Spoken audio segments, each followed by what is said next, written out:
So here we are again. It's a new season, and this is Surflight Theater, and all kinds of great things are going on. This is the first show. We're so excited about it. We are. And you know, Steve, we Yeah. spent the last 2 seasons doing basically what we do here in a tent. That's right. So the tent is gone. The tent is gone. It's finished. We're done. We're now in the theater again. We are. That's the big message here, folks. And I think, Steve, I think you did an incredible job in choosing the season and the first show, which I happen to have seen, and it's absolutely amazing. Now we should tell them what the show is. The show is An American in Paris, based on the 1951 movie with Gene Kelly. And it's a beautiful rendition of the story with probably one of the most ambitious productions we've ever put together.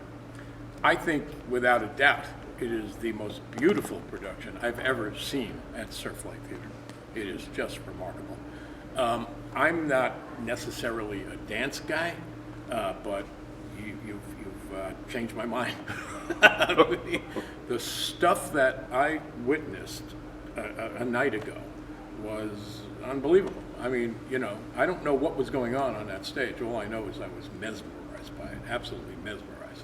By the way, if I did not tell you, this is Steve Steiner. Hello. And Steve is the artistic, oh, I did it again. It's the producing artistic director of Surflight Theater. Oh, Easy for you to say. What? I don't know why I can't do that. There's too many words in there. Can't we just shorten the Sure. title? PAD. Pad? Producing Artistic Director. Okay, PAD. We got it now. He's my pad, and I'm Al Parinello. I happen to own the theater, and I'm happy as a result of all of this because everything is going so well. So I in researching this production, I found something fascinating. I found that I don't know any other production that was created, stage production that was created from a symphony. And that's what this is all about. This was a symphony in 1928, I recall. 1928, George Gershwin, after spending months in Paris and falling in love with it, decided that he's going to write music about it. Not a play, not a movie. He's going to write music. And the music was going to be symbolic of everything he experienced in Paris, including actually taking the horns from the taxi cabs and having them brought to New York, where he did this, it created this symphony.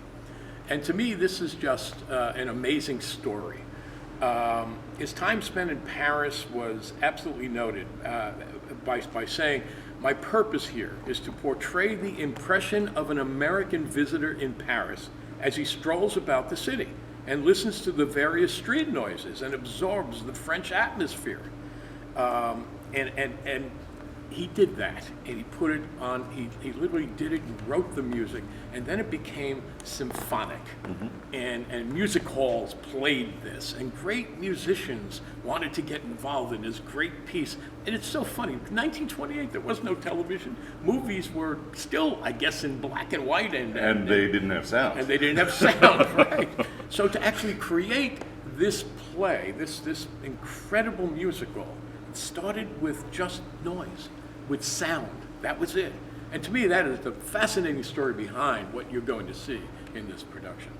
So all I can say is that it's a love story, and it's a beautiful love story and a love triangle.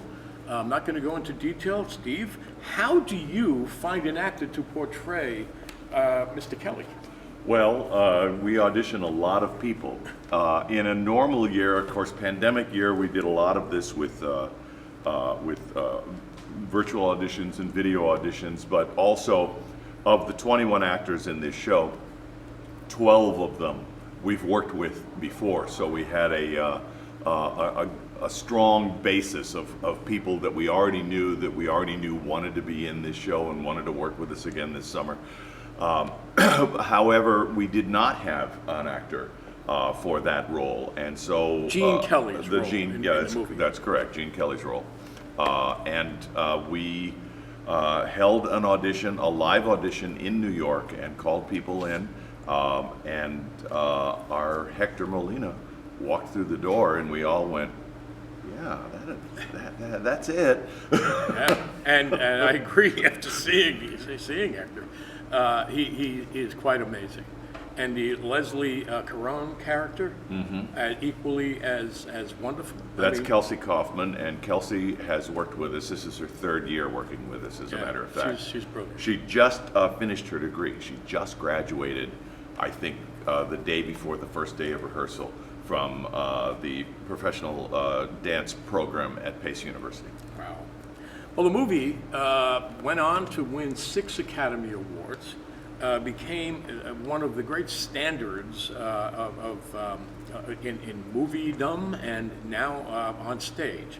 And we are so lucky to have this production. Let me just give you an example of this is the original response. New York Times, it's a triumph, glorious, just glorious. You don't read things like that any longer. Not too often. And I agree with that. It is glorious. Wall Street Journal.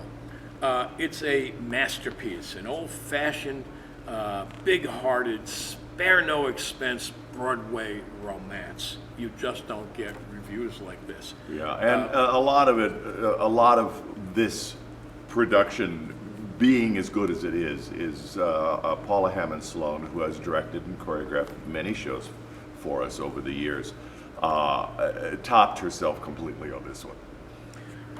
Once again, I agree.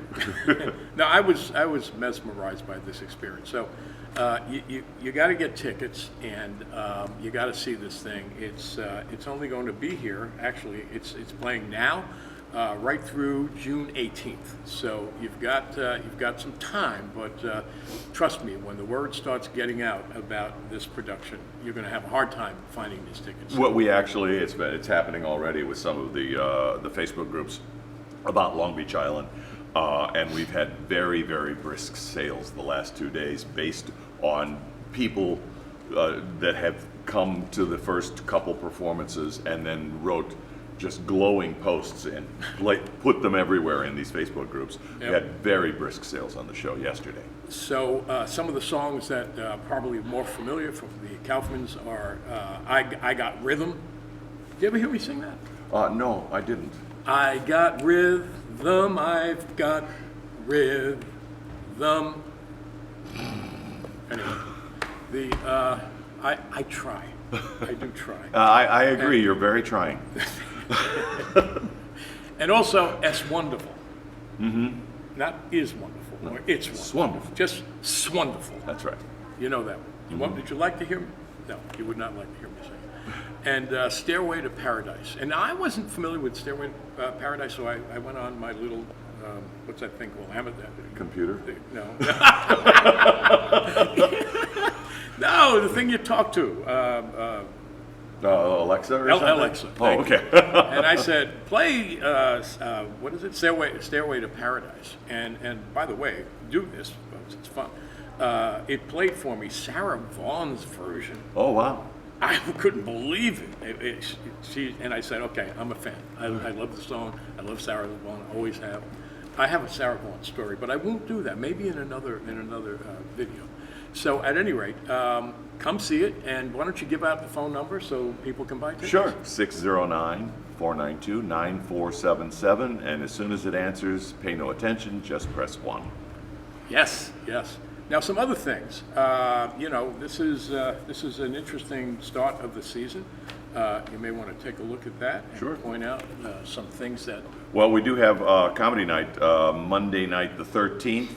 And then we also have somebody that's singing the Judy Garland songbook. She's not a Judy Garland imitator. She's a terrific singer, and she's doing the Judy Garland songbook on the 27th of June. So there's those things going on as well. I also want to point out that the ice cream parlor, which is called, Showplace Ice Cream Parlor. you know that, opens up on June 17th.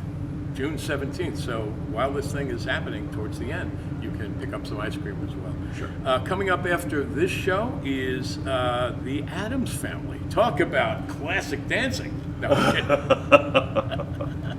Yes, the Addams Family musical. It's extraordinary how a comic strip of macabre characters from the 50s turned into a classic television show, and then a series of movies, and then a Broadway musical.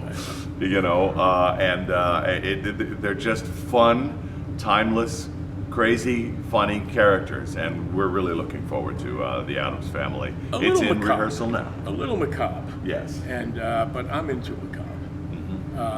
I actually, I should probably hold this for the next video. No, I know you're all excited to hear this, but I actually own an Addams Family pinball machine. Do you really? I do, yeah. And you know, I used to own a radio station, and this was given to me by a record producer, and it's like one of my great possessions. And it's evil. It's evil.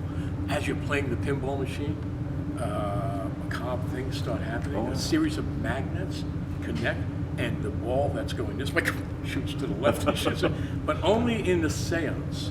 I see. Anyway, a little exciting. You got to wonder what his imagination was, though, Adams, because it was the strip was written by Charles Adams, so he named it after himself. I know. So at any rate, a couple of other things. We are delighted to tell everyone that you're probably familiar with the fact that Surflight has a free loan entertainment library. And that library right now, I've just put over 400 new books in the library. We're over 2,000 books. Everything about the entertainment industry, from theater, Broadway, television, radio, song, comedy, you name it. And we have dance. And even dance, exactly. We do. We have a nice section of dance. At any rate, one last thing we have to tell you is the guy who makes this all happen is behind the camera right now, Pasquale. Is that right, Nino? He Yeah, shook his head, Pasquale, yes. yeah. So, all right.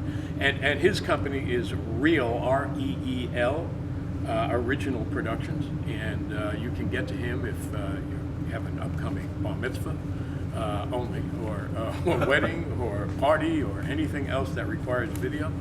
Nino is a great guy, and we've been working with him for a long time.